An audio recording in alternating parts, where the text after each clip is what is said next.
This is Democracy Now!, democracynow.org, The War and Peace Report. I'm Amy Goodman. And I'm Juan Gonzalez. Welcome to all of our listeners and viewers around the country and around the world.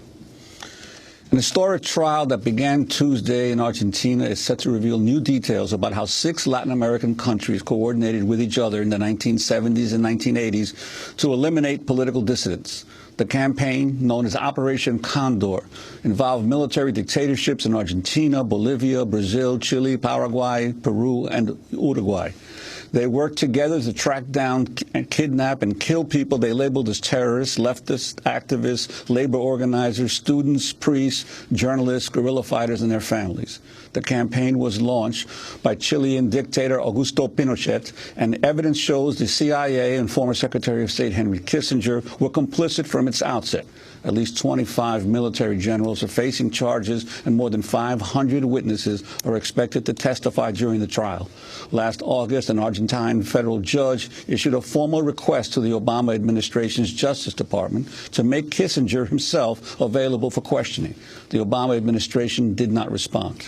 The trial is taking place in Buenos Aires, the site of a former auto mechanic shop turned torture camp. Argentina is where the greatest number of killings of foreigners was carried out under Operation Condor.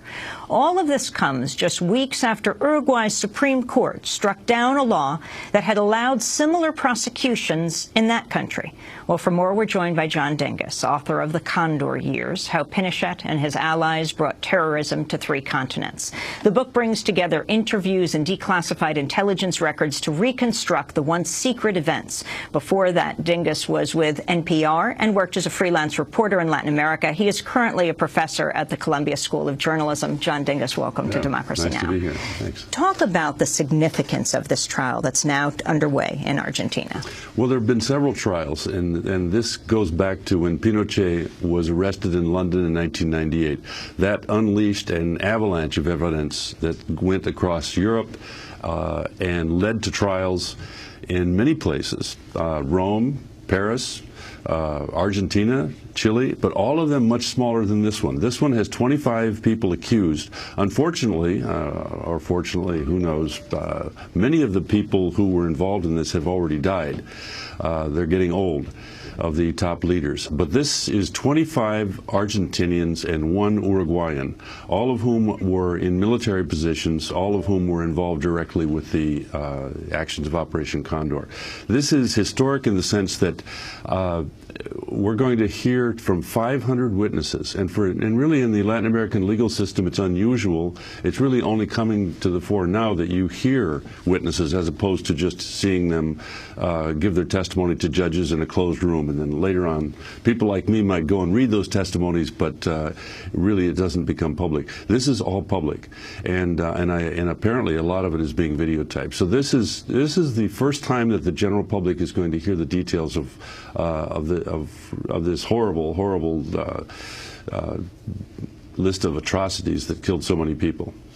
And John, for folks who've never heard of Operation Condor, know little about it, the origins of it, how it began, and the nations or the governments that spearheaded it. Could you talk about that? Well, it is a Chilean invention. Augusto Pinochet had dominated his opposition. The coup was in 1973. By 1974, there was no internal opposition to speak of. But many of the people who had been part of the previous government that he had overthrown had gone overseas. There was a very major, important general who was living in Argentina. Political leaders, for example, Orlando Letelier, the former foreign minister and former ambassador to the United States, somebody who would have lunch with Henry Kissinger, was living in Washington. People were spread around in Europe and all over Latin America, and Pinochet wanted to go after them. And so he mounted Operation Condor, and he convinced the other countries, Brazil, Uruguay, Argentina, Bolivia, and Paraguay, to go along with him with the argument that there are these guerrilla operations that are a threat to all of them. And there was indeed a guerrilla operation called the Revolutionary Coordinating Junta, of people who were taking up arms against these governments. And the idea was that they would cooperate in tracking these people down, and they did. Most of the biggest part of the exiles were in Argentina, because Argentina was the last country to give up its civilian government. It wasn't a dictatorship until March of 1976, and this was created in late 1975. So they were all geared up, and when the coup happened in Argentina, they began killing hundreds of people, of these foreigners. And it's interesting that you mentioned the Automotores Orleti. This is an auto repair shop that was used as a torture center, and that's where they kept the international prisoners. Democracy Now! Went there, visited this shop. I want to read from a declassified record of a CIA briefing that shows that American officials were aware that Latin intelligence services were casting their net wide in Operation Condor. It says, quote, "They're joining forces to eradicate subversion," a word which increasingly translates into nonviolent dissent from the left and center-left. It goes on to another document that you obtained, John Dingus. That's from the Chilean secret police, known as the DINA. It details the number of dead and disappeared compiled by Argentine intelligence. The cable sent by DINA's attaché to Buenos Aires says he's, quote, "sending a list of all the dead," which included the official and unofficial death toll. Between 75 and mid-78, he reported, quote, "they count 22,000 between the dead and the disappeared." Talk about the number of the dead and what the U.S. knew. Well, let's do the U.S. first. The United States, in this period, the 1970s, was a major sponsor of the military dictatorships that had overthrown some democracies, some faltering civilian governments. Whatever it was, the result was governments like Videla, like Pinochet, like Banzer in Bolivia, who were killing their citizens with impunity. The United States knew about the mass killing. We had this kind of schizophrenic, Machiavellian attitude toward it.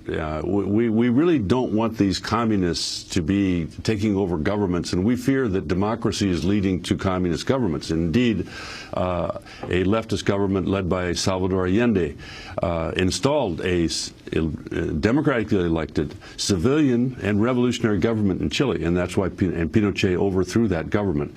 The United States was deathly fearful that this would spread in Latin America, and so supported the coming of dictatorships. When they began mass killings, the United States was aware of these mass killings. When they learned of Condor shortly after it was created, there's no evidence that they knew about it the day it was created. The earliest evidence is a couple months after it began its operations. But they certainly knew these things were happening. And if you look at the meetings, the transcripts of the meetings between Henry Kissinger and these leaders, both in Argentina and in Chile, where we have the records, what do they say in private? You know, we support what you are doing. We understand that you have to assert your authority. Try your best to release some prisoners, because I'm under a lot of pressure in Congress, because the Democrats are trying to make me, defend human rights. Do the best you can, but I understand what you're doing. And in one case, 2 weeks after Kissinger visited Santiago, there was the second major meeting of all the Condor countries to discuss Condor. And at that meeting in June 1976, they approved operations for assassination outside of Latin America. The first assassination that occurred was in Washington, D.C. Orlando Letelier, the former foreign minister, was killed on the streets of Washington. This is an astounding story. You wrote a book about it, in fact. And I've written actually 2 books, one about the assassination, in which I, for the first time, wrote a chapter on the discovery of Operation Condor. I didn't have a lot of detail. In fact, I was misled by the State Department to a certain extent. And then years later, after Pinochet was arrested in London, a flood of documents, including many 60,000 pages of documents ordered released by President Clinton, I was able to then, really dig in and understand this from the point of view of the United States. But also, many, many documents were revealed in Latin America. And that is, I think, even more important, because if we just had U.S. documents, it's always subject to, well, that's the U.S. view of these things.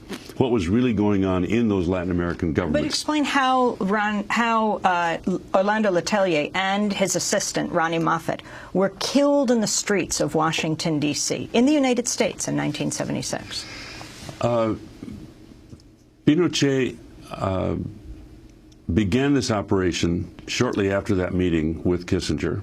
Within a month, he gave the order approving this. They sent an agent who had been working for Dina for several years, named Michael Townley, an American. I don't believe it was any accident that they made an American working for them the hitman on this, because obviously as soon as suspicion was cast on them, they said, oh, this guy was working for the CIA.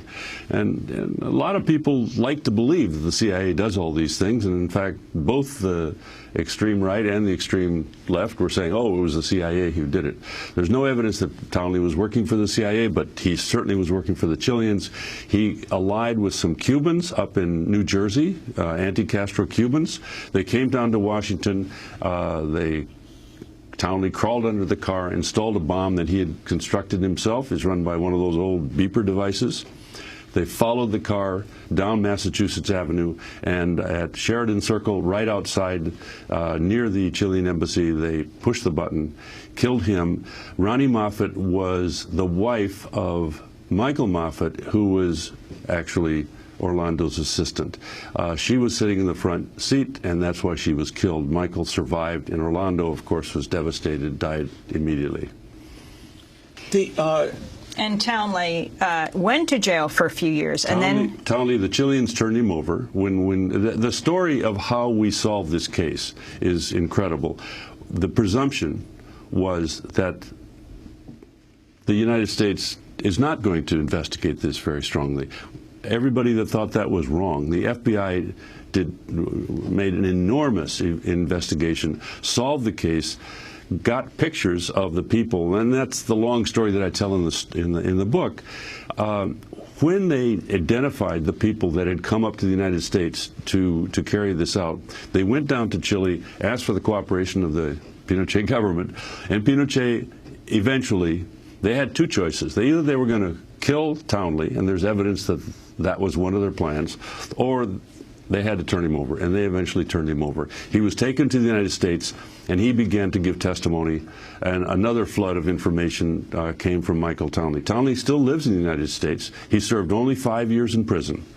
And then went into witness protection. And was in witness protection for a while. I understand he's not anymore in witness protection. He lives in the Midwest.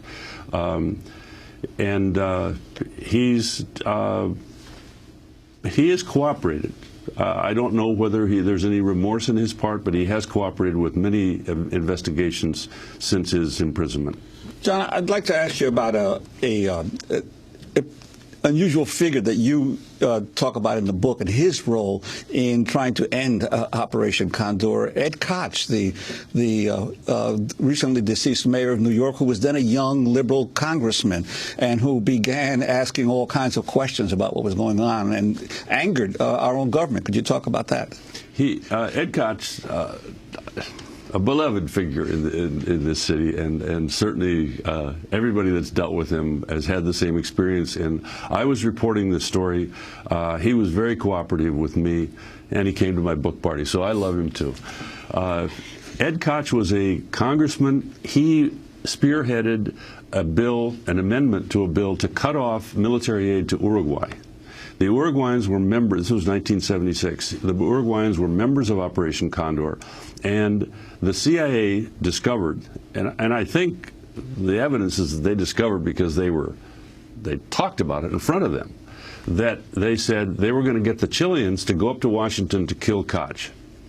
And whether that actually was put into action, we don't know, but George Bush, who was head of the CIA at the time, called up Ed Koch and said, Ed, and it's wonderful to hear Koch tell this story. I've got to tell you something. There's a plot to kill you. And Ed Koch said, are you going to provide me attention? They said, no, that's not our job. We're the CIA. We're just telling you, and it's up to you to provide your own protection. Ed Koch didn't know this was Operation Condor. He just thought this was some crazy people from the dictatorship. Later on, in my investigation, I actually talked to one of the people who was involved in this, and one of the Uruguayans, and who. It was a Condor operation. It was kind of a typical one, even though it didn't actually kill anybody, luckily. But it was the modus operandi. In order to cover their tracks, one country would use another country's nationals to do their dirty work in the operations that were planned outside of Latin America. Inside of Latin America, you had a much more systematic and effective way of operating, in which they would just track down each other's dissidents in whatever country they happened to be: Peru, Brazil, Uruguay, mainly in Argentina. And then the methodology was simple: capture them, kidnap them, torture them, kill them, make their bodies disappear. Very few victims have survived Operation Condor, almost none. It's very difficult to find a survivor. And yet, today in Latin America, many of the leaders of the new populist governments were folks who had emerged from some of the very groups that Condor was tracking. In Uruguay, especially a former Tupamaro, and throughout the region, those dissidents now are part of the governing apparatus of their countries. I was in Bolivia just 2 weeks ago, and I interviewed one of the people in the Ministry of Communications, and a man who's among the many indigenous people who were in the Morales government, and he described how his father had been in Chile as an exile. When the military coup happened, he was imprisoned and kept prisoner for 7 months and tortured. And I talked to, in that same office, another person who also had been involved in the Bolivian resistance in the 1980s, going back with the group that had fought together with Che Guevara in the 1960s. His father had been involved with them. These are revolutionaries, but they are a different brand of revolutionaries. They are as dedicated, I think, but they're not taking up arms. I really believe that they realize that did not lead to successful revolutions, and so I'm much more optimistic about what's going on with this current group of governments. Finally, State Department cable 1978 begins the jacket of your book. Says Kissinger explained his opinion the government of Argentina had done an outstanding job in wiping out terrorist forces. The significance of the judge calling for Kissinger's testimony and the Obama administration not responding. They have asked for Kissinger to give testimony many times, and in my book I quote the one time where he actually responded to a petition from France, I believe it was, and he basically denied everything. This is very frustrating. I was able to. It was clear to me that there's no other word for it. These were lies. I mean, the documents say one thing, Kissinger said another thing, and he knew what those documents said. It's not, the United States has never allowed any of its officials to face trial in other countries. We are not a member of the ICC. There's never the International Criminal Court. There's never been any There's never been any trials that have brought Americans in the dock. There was an attempt in Italy. Of course, all of those people were gone. The United States, for one reason or another, Democrats and Republicans protect our own human rights criminals when it's involving human rights crimes outside of the United States. It's just the way it is. Would you describe Henry Kissinger in that way, as a human rights criminal? Yes, absolutely. And the relevance of this history of farming out the battle against terrorism, and so you could have no finger marks, no fingerprints of your own involvement to the current war against terrorism in the United States? Well, I was writing Chapter 1 when 9/11 happened in my house in Washington, and as I finished the book, and I actually end with a reference to 9/11, I said this is not something that we're condemned to repeat.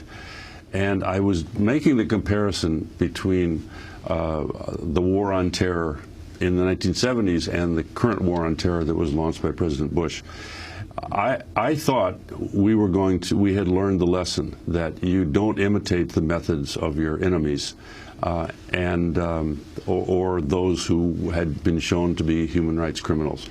Unfortunately, we crossed that line, I think, many times. The current discussion about drones, I think, is very frightening. Because I'm having a hard time distinguishing between what they did with Operation Condor, low tech, and what a drone does. Because a drone is basically going into somebody else's country, even with the permission of that country. Of course, that's what Operation Condor did in most cases. You track somebody down and you kill them. Now, the justification is, well, they were a criminal, they were a combatant. Well, that may or may not be true, but nobody is determining that except the person that's pulling the trigger. I just think that this has to be something that we discuss, and maybe trials like this going back to the 70s, people say, well, that was the dictatorships of the 1970s. But the tendency of a state to feel that they can move against their enemies in the most effective way possible is still there, and it is certainly not limited to dictatorships. We want to thank you, John Dingus, for being with us. John Dingus is author of The Condor Years, How Pinochet and His Allies Brought Terrorism to 3 Continents. Before that, he was with National Public Radio, NPR, worked as a freelance reporter in Latin America, is currently a professor at the Columbia School of Journalism. This is Democracy. Thanks so much for watching this report from Democracy Now!, your daily independent global news hour. We don't accept advertising or corporate funding, but rather rely on donations from viewers like you. Please make your contribution by visiting democracynow.org. We need your support today to keep bringing you this hard-hitting, in-depth reporting.